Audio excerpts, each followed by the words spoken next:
Good afternoon, guys, and welcome back to the Whiskey Slick Lickety Split channel.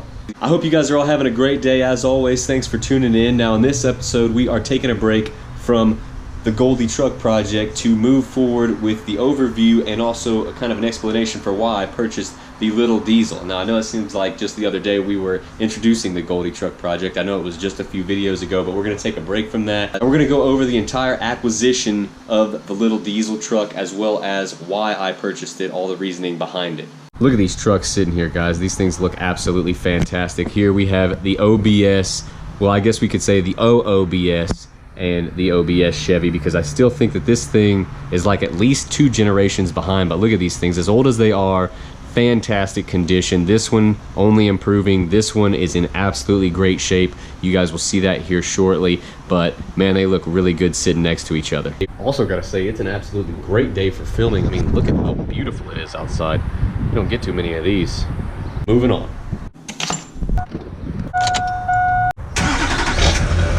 Alright, so this is as low as I've ever let it get. Let's see how much it costs to fill it up when diesel is $3.18 a gallon. Actually, not as bad as I was expecting. So we're heading over to a good location for filming right now. There's not a lot of people over there to bother me. Alright guys, so we are here now. We can break down the little diesel, go over all of its features, do a complete overview, and let you guys know a little bit more about this truck and why I purchased it.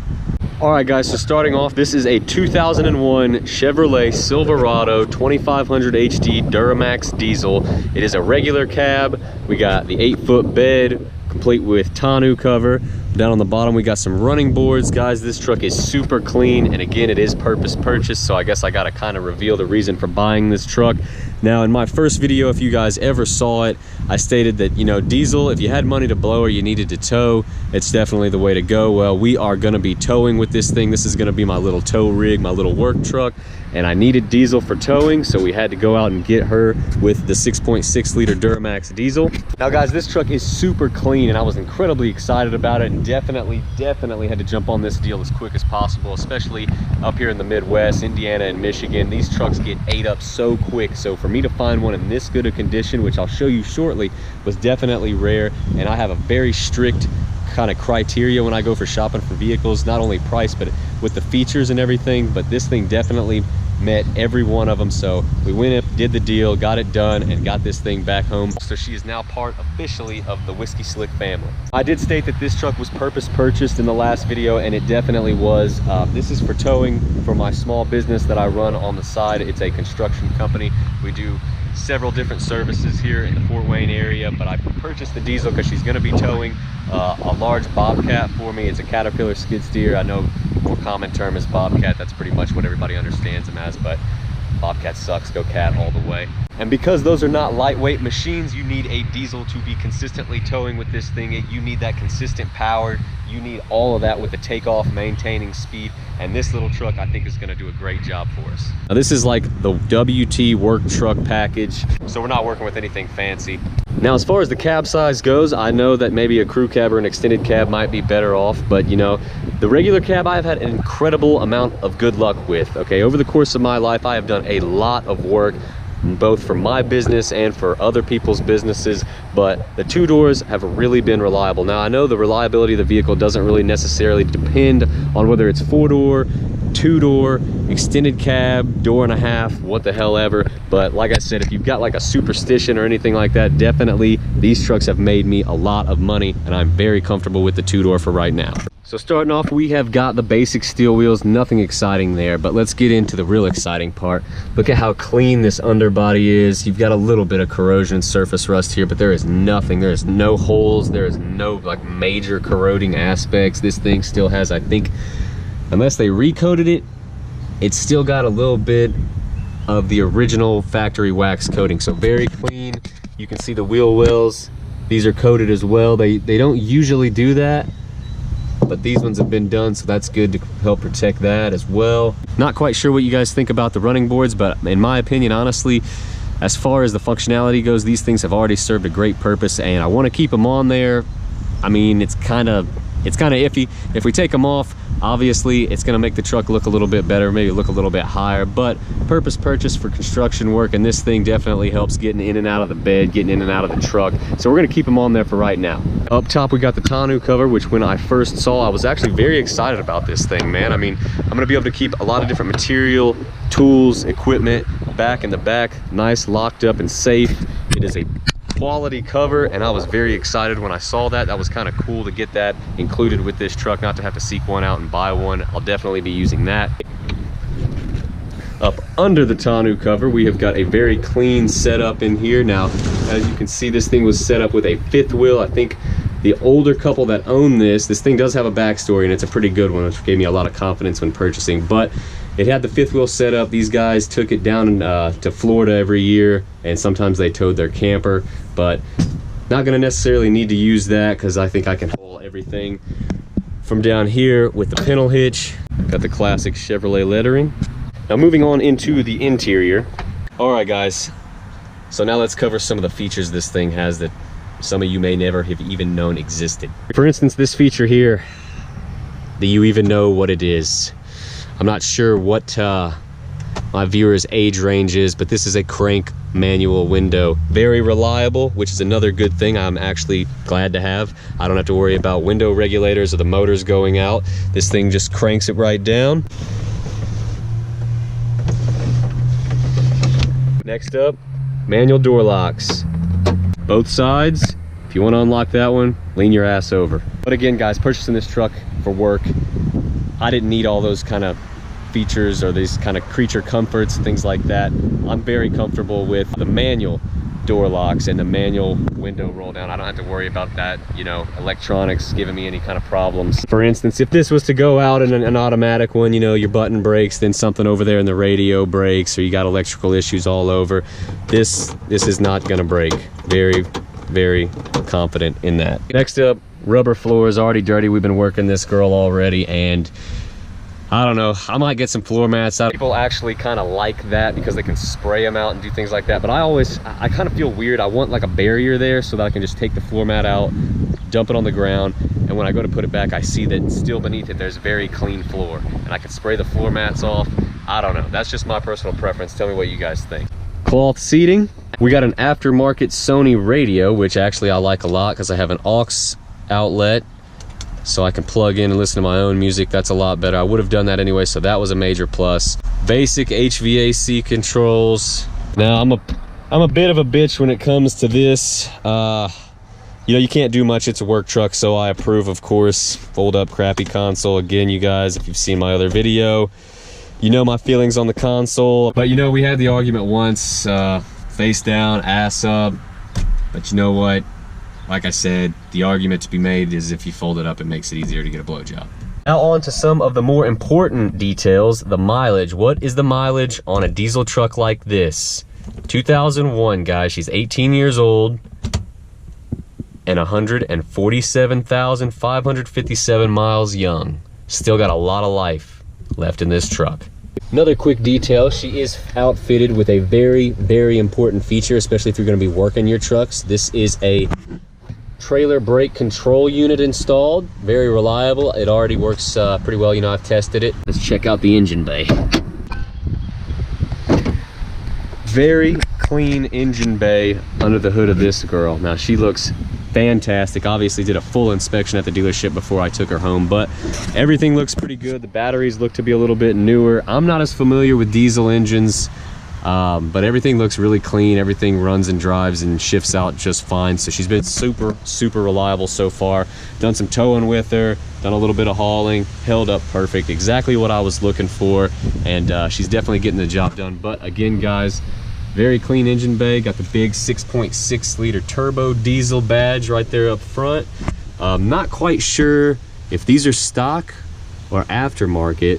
I mean, they're just pipes. I don't know if it had a service or anything like that. They're just some kind of piping there, but I feel like if that was stock, that would have been black. But the blue accent still looks pretty good. I don't know. I don't know what they would have changed out besides these over time, and just maybe for some dry rotting or cracking over time. I'm not sure, but it doesn't look like a major modification or an upgrade. All right guys, so now we can talk some potential modifications. It is a work truck, keep that in mind. So there's not a lot that I really want to do to alter this truck because she has to perform every day. She's gonna be getting dirty, she's gonna be working hard. We really don't need any beautiful wheels on this thing, but I'm not gonna say it's not an option moving forward. First off, let's touch on these mirrors. These are shit. I can't see anything out of them. I can't see my trailer tires when I'm making wide turns, see if I'm clearing the curb or not. Not necessarily, you know, if you know what you're doing, you don't need them, but man, you cannot see shit. These mirrors are gonna have to go. That is a definite. Don't like the design at all. They're not very flashy, not very stylish. They're kind of up at a weird angle. I don't know if I can avoid that with other mirror types, but that looks like crap. Now next up, the windows. Definitely got to get that tinted out. I really want some window tint on this thing for just a little bit of privacy, but also being in the sun all day on a job site, this thing will get hot as hell. And when you hop in your truck and you want to run to get lunch, you want to run to do anything, definitely want to keep it as cool as possible and help yourself out. So we'd be doing 10% up here, just like we did on the big 2016 Betty. Probably do the same thing in the back, and I'm not sure what we would do with the front yet. Maybe like a banner up top or something. I don't know, maybe just leave it clear, we'll see. So that's really all I've got as far as modifications goes right now, guys. Let me know maybe some other upgrades you think I can make. Maybe definitely some performance upgrades for better towing and hauling and things like that, more reliability over a long period of time. But as far as that goes, the window tint, the mirrors, maybe some wheels and tires if the old Steelies get just you know, I'm getting too tired of looking at them, but not gonna, like I said, not gonna commit fully, but I'm not throwing the ideal out. If the right opportunity comes up, maybe some Facebook Marketplace shopping, we'll go ahead and outfit this girl with some better looking shoes. Now guys, it's time for me to cover the cost of this truck. What exactly was the price of an old school diesel truck like this in great shape with what I would consider lower miles for this type of truck? You know, for someone buying them and working them a lot, you know, you'd expect quite a few more miles to be on these diesel trucks, but you know, I got this one with a great backstory. Like I said, this thing came with all service records. Older couple owned it, took it to Florida during the winters, so she didn't get hit with too much salt. Very excited when I heard all of that. And again, you know, mostly interstate, you know, 147,000 miles, but going to Florida every year, or you know, however often that they did it, that's a lot of easy mileage. You know, I don't know how many of those trips they towed their camper, but let's just hope not that many. So the official price tag on this truck was $8,800, which is what I consider to be a very good, very fair price. The KBB, it was like below KBB value, so I'm always happy about that, getting a little bit of a deal below value. I don't ever usually pay at value, or I don't ever pay above value unless I really want it. So the truck was $8,800. We got out for right around $9,000 after taxes and fees. But the other thing is, when I bought this truck, I traveled about 100 miles down the road and picked up a $4,000 20-foot, 15,000-pound rated trailer for towing the equipment that I'm going to be purchasing very soon. So that brings our grand total of expenses after taxes in one day. The trailer I think was like 43. This was 9. So we spent about 13, probably 30. Let's go 13.5. All taxes and fees and fuel to pick these things up, because I had to drive about an hour and a half or so north into Michigan to pick these things up. So we're at like 13.5, we'll call it, all in one day. And I didn't want to have any more loans. I didn't want to take out any kind of financing on these things. I wanted to pay for cash, have them done, low stress, out the door. I probably could have walked in and paid cash for all these things, but that would have took a heck of a chunk away from my savings. I didn't want to do that. So naturally, I started thinking of how can I obtain these, not take in any more debt, not be stressed out at all. What is something I can do to get these things just one clean swoop, in and out, done deal, and I have no more bills or payments added on to what I've got right now? There was only really one thing that made any sense. And guys, I gotta say, it hurt. It really hurt to have to do this, but it made the most sense, and I have no regrets. So my big 2016 Midnight Edition Betty, the 2500 3/4 ton, I had about 2 years left on the loan with that thing, and we had paid her down pretty heavy. I had a lot of positive equity in that truck, traded her in. So I got out scot-free on the truck, went down the road, purchased the trailer. I had positive equity that went past the price of this truck, so they mailed me a check for a couple $1,000, basically paid for everything. I didn't have to touch my savings. I'd have no more loans. I'm saving the payment on the truck. I still have the same capabilities, even more so with towing with the diesel. And overall, guys, I think it was a great move. You know, like I said, low stress. I have all these tools that I can work with now to potentially make more money, increase my income. I have no truck to pay on anymore for 2 years with the big girl Betty. As much as I love that truck and I spec'd her from the factory, got everything I wanted, got it just perfect. But you know what? But I think making these moves, guys, it'll just get me closer to buying another one. And you know what? I'll do it right next time. We will get a diesel if I go back to buy my own personal perfect truck again. Now, guys, I will say, though I was technically downgrading and taking a major step backwards with a 2016 Midnight Edition pretty much fully loaded to a 2001 work truck, I mean, anytime you get a new truck or anytime you get a new car, you're always excited about it. So I was like happy as hell when I took this thing down the road. And it's my first diesel I've ever owned, so I was definitely happy to have a diesel. All right, guys, so we are back in the garage, and that's gonna just about do it for this upload. So after today's video, you guys know a little bit more about the little diesel and the direction it's heading in on the channel. Hopefully, honestly, we don't see very much of it, because that means for me, it's on the job making me a little bit more money, which is always good news. You guys also now know what it cost me ultimately to obtain the little diesel, as well as the trailer and the equipment I'll be purchasing in the future. Still, I do feel it was the best move moving forward, but it is incredibly difficult to say goodbye to a vehicle that you love so much. My 2016 Chevrolet Silverado Midnight Edition is gone. Short-lived here on the channel. She was just barely introduced before we said goodbye, but it will help us moving forward, and I think we will be able to do a lot more here on the channel in the future. Now, this video was a little bit longer than I intended, but if you guys enjoyed it, give it a like, leave some comments down below, let me know what you think, and as always, subscribe. Thanks for checking out the video, and I will see you guys next time.